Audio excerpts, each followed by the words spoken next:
Welcome to Matthew Shrimmon's Size of the Bath, the Andes version, since that's where I am with this group of lads behind me. We're crossing the Andes from Argentina to Chile, which is pretty far. And we spoke to some people in Chile about it and they were like, mate, nobody does that.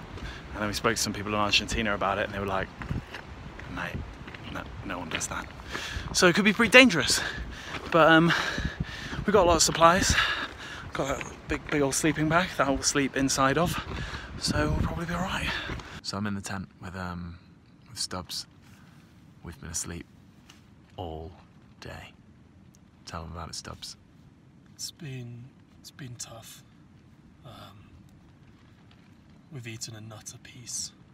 We did have one nut each. That was our nut ration for the day. There's not much food left. No. We're going to go out and hunt some moss in a moment to eat some of that. We're quite worried because we're only 2 days in. 2 days in. And so far we haven't really gone that far. No, we've gone about 5% of the way across the Andes and we've eaten all the food that we had.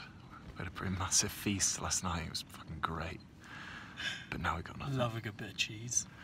Yeah. Although we melted cheese over solid cheese. We had cheese wrapped in melted cheese. My God. It was good. Yeah. But now we've got nothing to eat. And 95% of the Andes to cross. Spent 3 solid days trying to get increasingly swole. And our hands have finally made it because of the altitude. Seb, show us your hands, mate. Pretty swole, mate. Pretty swole. So, Bro. swole, bro. Pretty swole, man. There's a man of medium. Man. No swole here.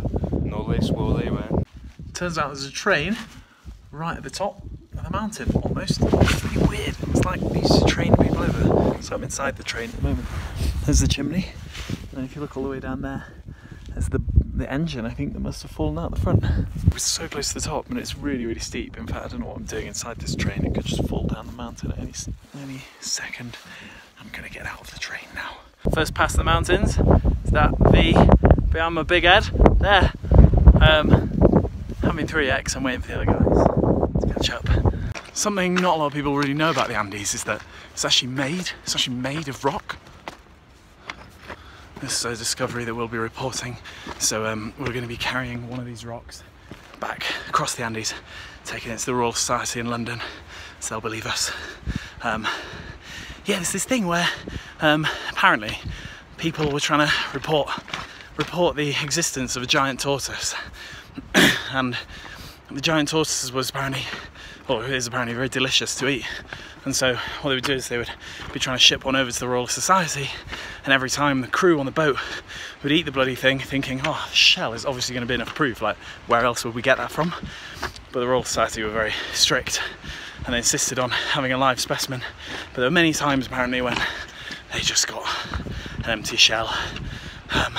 Anyway, don't eat tortoise because it might be delicious, but it's not really very nice, is it? So we're now right in the middle of the Andes.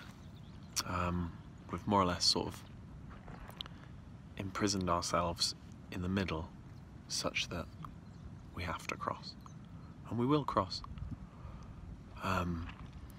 We've got quite sunburnt, and a prime example of that, of course, is Tom Stubbs. It's pretty tough out here. The pain is excruciating. As you can see, Stubbs is covered in layers, every part of his body, even though it's actually really, really hot. It's all I can do to save myself from more pain. Sometimes in life you've got to make choices. One of the choices that Stubbs made earlier was not to wear any sun cream, despite the fact that we've got loads of it, right? That was a poor choice. Yeah. 7 AM, Hub 6. It's freezing cold. There's a bit of sun in the valley up there, but here, oh my God. It's, yeah, tomorrow apparently we have to cross a river 2 hours earlier than this, coming directly from the meltwater of the glacier, which is going to be even colder, but we have to do it early because the longer the day goes on. Oh, look at the songbirds.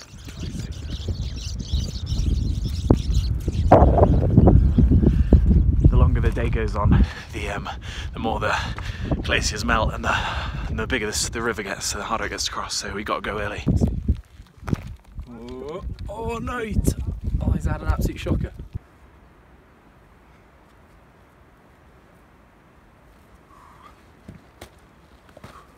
This is correctly identified by Lorenzo Blair as a puzzle rock. So I'm about to cross this river, which means I'm on a horse. Yeah, I'm pretty sure a horse is keen, very keen, getting in that freezing river. Here we go. On the horse, on the move, shaking up and down. Woo! Into the splash we go, splash! What do you think the horse is thinking about? I'm going to zoom in on its eyes so we can think about it later. Welcome to the dripping undercarriage of a horse.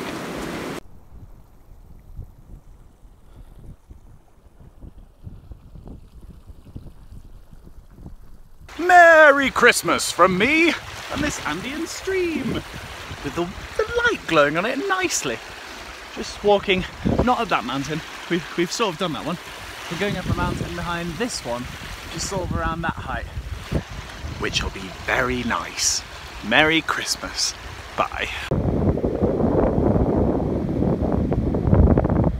This place is so cool. Look, there's this river flowing down into the sunlight and it's coming out from this sheet of ice.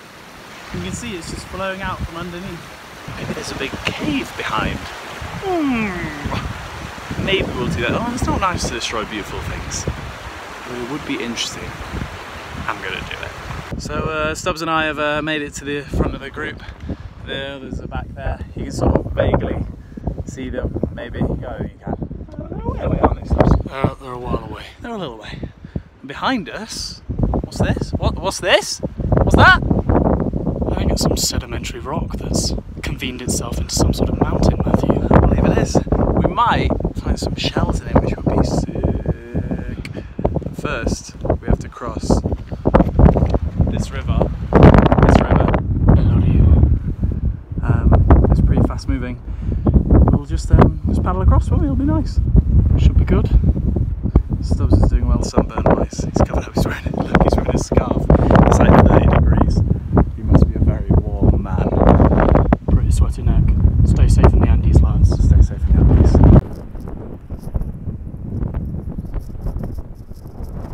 Check out how filthy mineral rich the rocks are getting. Fresh out of the centre of the earth. Fresh from the magma. Like you can see, this one's rusting. It's got a bit of iron pyrites sparkle in it as well. On the other side, looks like a bit of copper, a bit of green. Delicious. We'll be taking these home to make our wealth from. In this valley, in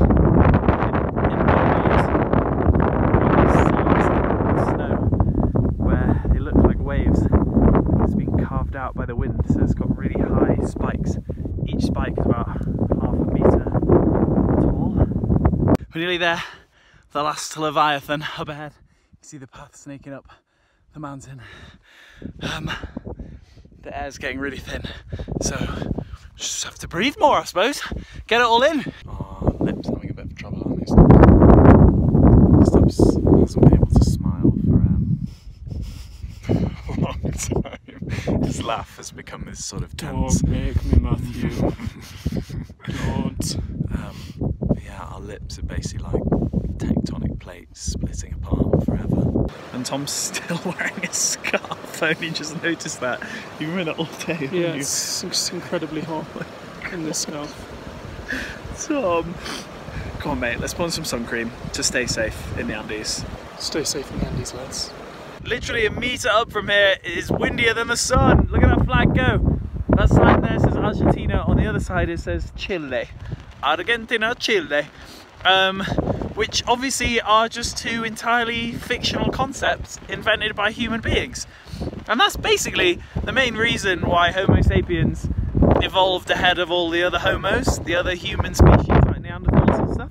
Our ability to believe in fictions, collectively, stuff that doesn't exist. Like, Chile and Argentina don't exist. The mountains, they're all real. Everything around us, the snow is real, Henry's real. I mean, his name isn't already real, that's a fiction. But still, like, the fact that we can believe in these ideas of Argentina and Chile and unite with them That's sort of what makes us human.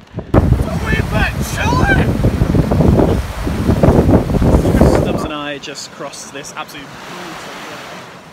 not a joke, lads. Not like seriously dangerous. We were like shaking and moving arm in arm with our heavy backpacks on, almost falling in the water every step of the way. And since we crossed it, the level has risen about 2 centimetres. Lo and behold, a doge! Hello. Stubbs and I are in our underwear, having just crossed the beach. But now we've got a friend, so that's nice. We just set up this rope so we can try and ferry everyone across.